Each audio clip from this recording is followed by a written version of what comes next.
देखिए latest episodes बिल्कुल ad free.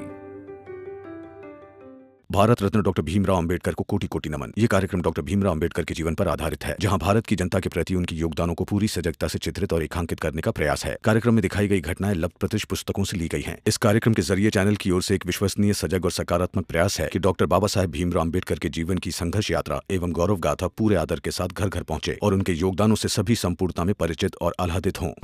जिस दिन तुम अपने बाबा को कोई भी एक दवा नहीं दे पाए, उस दिन से वो सिर्फ मेरे। मैं जैसा चाहूंगी वैसा रखूंगी और तुम कुछ नहीं बोलोगे। क्या?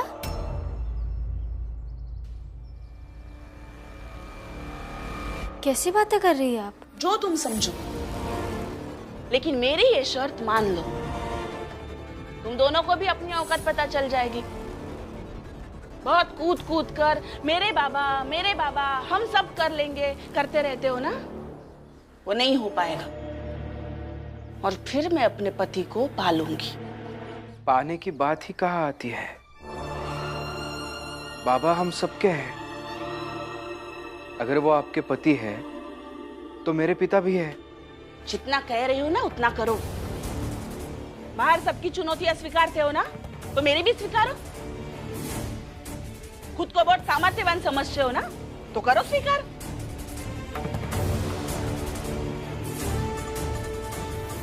ठीक है, ठीक है, मैं स्वीकार करता हूं।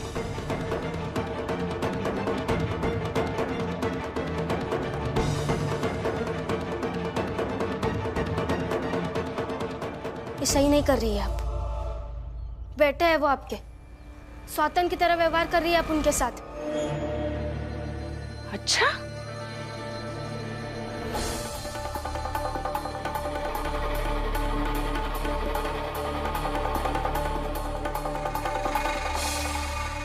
तू ना बहुत छोटी है मुझसे, लंबाई में, रिश्ते में, उम्र में और तजुर्बे में भी। इसलिए समझ नहीं है तुझ में। मैं समझाती हूँ। सौतन सिर्फ रिश्ते का नाम नहीं है। जब ईर्ष्या की अग्नि अपने प्रचंड रूप में हो जाए तो उसे भी सौतन कहते हैं। और ये भीम का ऐसा ही कुछ है। इसलिए जा और अपने पति को समझा। अगर इस बार वो हार गया ना, तो अपने बाबा को हमेशा के लिए खो देगा।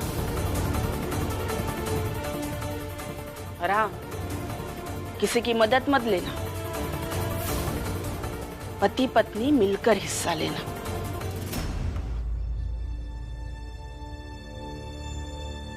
भीम,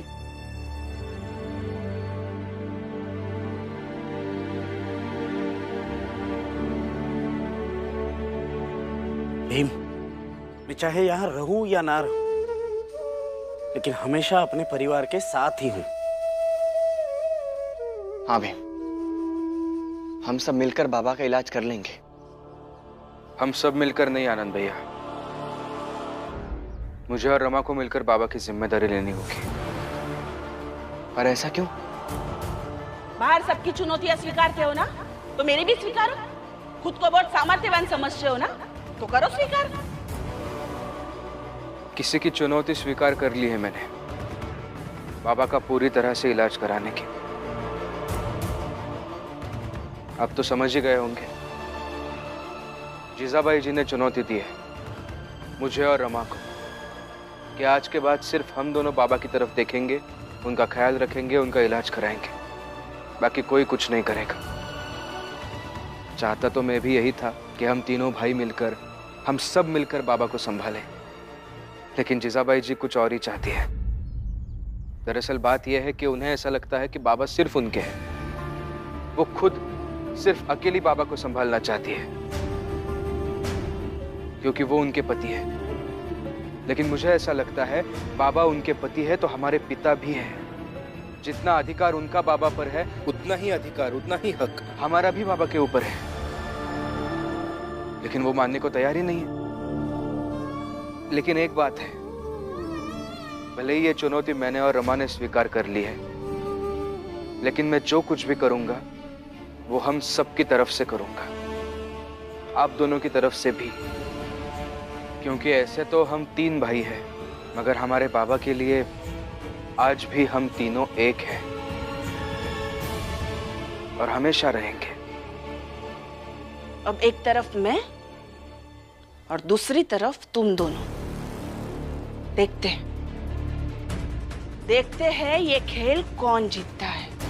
घर को मैदान बना दिया है आपने और बाबा के जीवन को खेल। मैंने कभी नहीं सोचा था कि अब ये सब करेंगे। अरे तो मैंने भी कहाँ सोचा था कि मुझे ऐसा ससुराल मिलेगा। पहले मेरे बेटे आके मुझे समझाएंगे, उसके बाद बहू आके मुझे समझाएगी और फिर सब लोग मिलकर मेरे ही अरमानों का गला घोट देंगे। सोचा था मैंने? नहीं ना। तो जीवन में वो भी होता है जो हम लोग कभी सोचते ही नहीं है। इसलिए अब समय बर्बाद मत करो, जाओ और पैसों का इंतजाम करो ताकि शाम को अपने बाबा को दवा दे सको। एक बार फिर याद दिला रही हूँ, अगर शाम को अपने बाबा को समय पर दवा नहीं दे पाई तो तुम्हारे बाबा सिर्फ मेरे पति होंगे।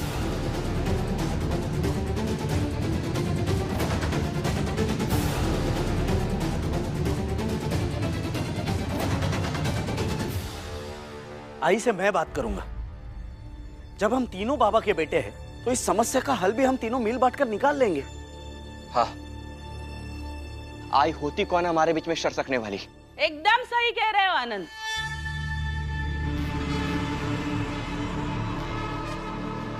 अगर मैं कोई नहीं हूं तो भीम मुझे कह दे कि वो ये चुनौती छोड़कर पीछे हट रहा है।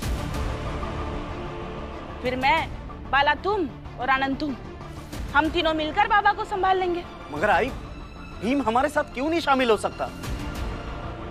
आई, हम सभी जानते हैं कि भीम और आपकी नहीं बनती, लेकिन हम ये भी मानते हैं कि भीम ने जीवन भर कोशिश की है आपके और बाबा के रिश्तों के बीच में कभी ना आए। फिर आप ऐसा क्यों कर रही हैं? तुम दोनों मेरी जगह पर नहीं हो ना, इसलिए मेरी जगह पर आके ना तो सोच सकते हो और ना ही कल्पना कर सकते हो। लेकिन ये भीम तो खुद को बहुत काबिल समझता है, शायद ये मेरी जगह पर आकर सोच सके, लेकिन वो वैसा चाहता नहीं है और इतने सालों में उसने ऐसा किया भी नहीं है। इसलिए अभी तक की सब बातें भूल जाओ और अभी भीम, रमा और मेरे बीच में जो चुनौती हुई है उस पर ध्यान दो।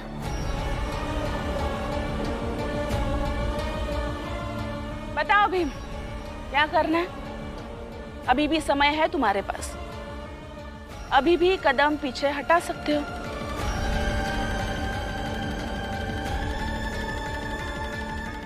रमा, रमा,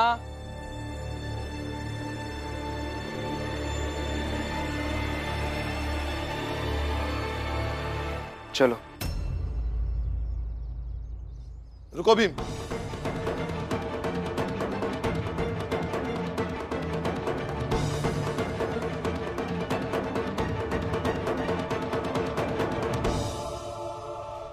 बचपन में मैंने तुम्हें इसलिए लड़ना नहीं सिखाया कि एक औरत की फिजूल जिद के कारण एक लड़ाई के लिए निकल जाओ।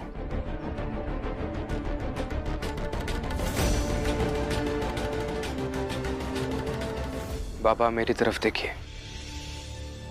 देखिए, आपकी तबीयत पहले से खराब है, आप इस सब के बारे में मत सोचिए। और ये किसी की फिजूल की जिद नहीं, बल्कि एक बेटे का और बहू का अपने बाबा और ससुर के प्रति प्यार दिखाने का, जिम्मेदारी निभाने का मौका है।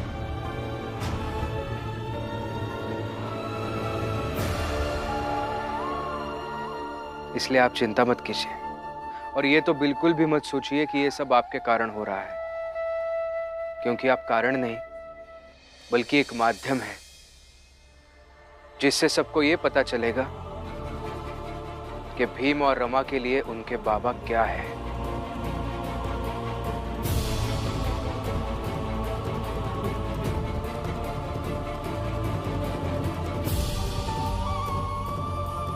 चलो।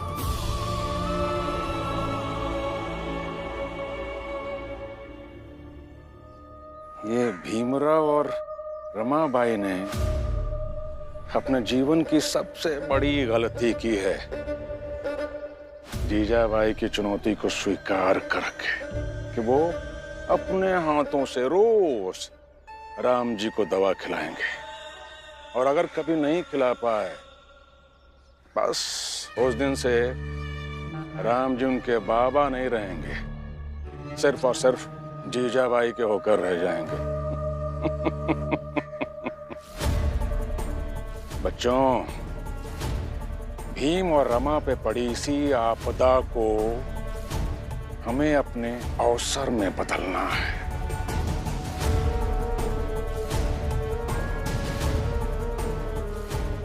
लेकिन कैसे बाबा? उस भीमराव से उसके बाप को छीनकर।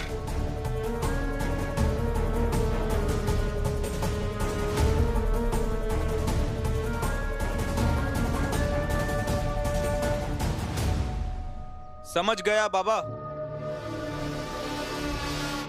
मतलब हमें बस इतनी कोशिश करनी है कि उस भीमराव को कोई काम ना दे। बस आज शाम तक उसे कोई काम ना दे तो भीमराव और राम जी अलग, और राम जी के अलग होते ही भीमराव कमजोर पड़ जाएगा। एकदम सही बेटा। तो जाओ और अपनी पूरी ताकत झोंक दो, कुछ भी करो, लेकिन आज शाम तक भीमराव और रमा को कोई काम नहीं मिलना चाहिए, ताकि बिना पैसों के रह जाएं वो। बाबा, आपसे वादा करते हैं कि भीम रमा को एक आना नहीं कमाने देंगे।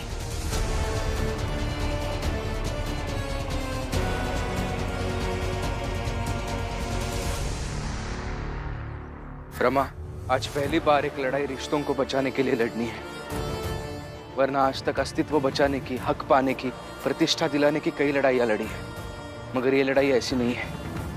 इसलिए अजीब लग रहा है, बुरा लग रहा है। नतीजा आने से पहले ही ऐसे लग रहा है कि जैसे मैं थक गया हूं। आप ना चीजों को सरल कर दीजिए। आप ही कहते हैं ना कि जीवन में कई बार समस्या एक उलझे हुए धागे की तरह आती है, और वैसे समय पर हमें ध्यान से और धैर्य से उन धागों को एक एक करके सुलझाना चाहिए। ये समस्या वैसे ही है, और इसे वैसे ही सुलझाएंगे। चलिए चलते हैं काम ढूंढने। जात को बचाना है, भीम रमा को काम नहीं देना है। जात को बचाना है, भीम रमा को काम नहीं देना है। जात को बचाना है, भीम रमा को काम नहीं देना है। जात को बचाना है, भीम रमा को काम नहीं देना है। जात को बचाना है, भीम रमा को काम नहीं देना है। जात को बचाना है, भीम रमा को काम नहीं देना है। जात को बचाना है, भीम रमा को काम नहीं देना है। जात को बचाना है, भीम रमा को काम नहीं देना है। जात को बचाना है, भीम रमा को काम नहीं देना है। जात को बचाना है, भीम रमा को काम नहीं देना है। भीमराव, तुम्हारी जात के लोगों की इतनी हैसियत तो है नहीं कि तुम्हें काम दे सके। अरे जिसके पास खुद खाने को नहीं है, वो क्या तुम्हें काम दे सकेगा? और जो काम देंगे वो हमारी जात के होंगे। इसीलिए हम ये साथ में लेकर चलेंगे, ताकि लोग तुम दोनों की मनुष्य शक्लें देखें और तुम्हें काम ना दें।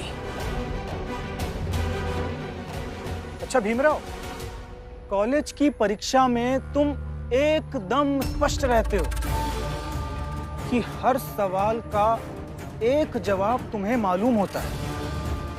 तो यहां भी रहो ना स्पष्ट। एक ऐसी लड़ाई लड़ना चाहते हो जो तुम निश्चित हार जाओगे, तो कदम आगे बढ़ाओ और नौकरी ढूंढने जाओ।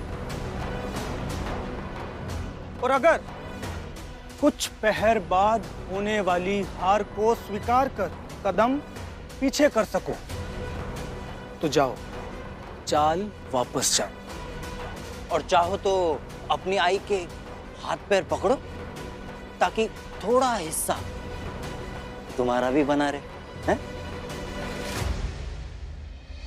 बस चेहरे बदल गए, बाकी किरदार सब एक जैसे ही होते हैं। आपसे पहले नरोत्तम जोशी था, वो भी ऐसे ही मेरे पति के पीछे पीछे घूमते रहे।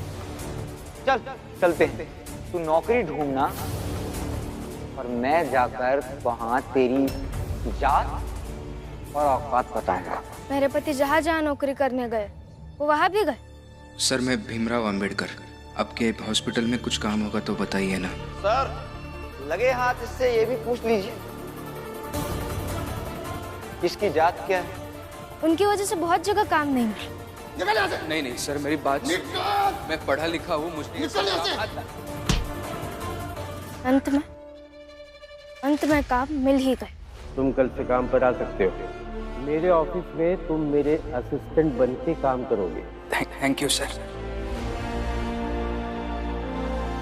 तो आज नौकरी करके दिखाओ। जरूर दिखाएंगे। हाँ तो चलो चलो।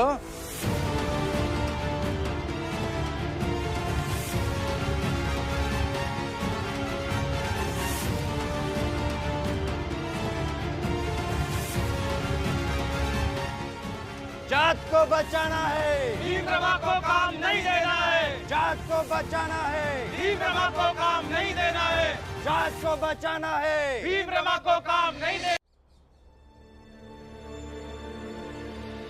लीजिए खाइए खाना। भूख नहीं है। भूख नहीं है?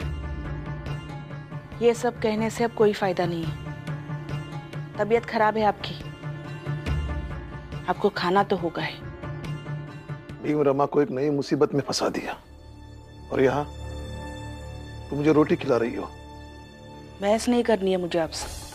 और जैसे आपने आज तक मेरी और भीम की लड़ाई में फैसला नहीं सुनाया, वैसे आगे भी मत सुनाइएगा।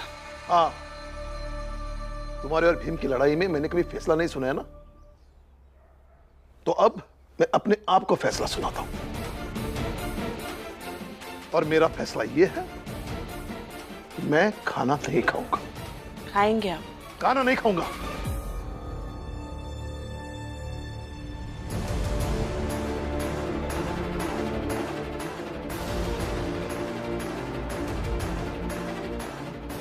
जीजाबाई, चाहे जो नाटक कर लो, आज तो खाना नहीं खाऊंगा, नहीं खाऊंगा। भीम और रमा गए हैं ना, और वो दोनों आज तक खाली हाथ नहीं लौटे, आज भी नहीं लौटेंगे। मगर आज भीम रमा खाली हाथ लौटेंगे। क्या हुआ? भीम रमा के पीछे पीछे महिपाल और शिशुपाल दोनों ये नारा लगाते हुए चल रहे हैं कि जात को बचाना है और भीम रमा को काम नहीं देना है। ऐसे में भला कौन भीम रमा को काम देगा? क्या?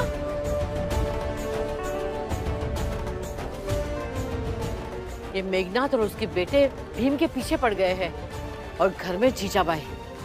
और मेरे पीछे आपके भैया।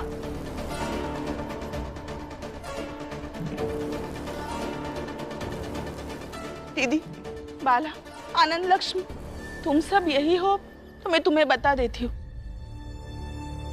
उन्होंने खाना खाने से मना कर दिया है।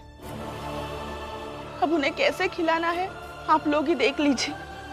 अगर मैं जिद करूंगी तो वो चीखेंगे, चिल्लाएंगे और उनकी तबीयत और भी खराब हो सकती है। दवा लाना तो भीम और रमा के जिम्मे है, लेकिन खाना खिलाने की जिम्मेदारी आप सबकी भी है ना। देखिए ना दीदी,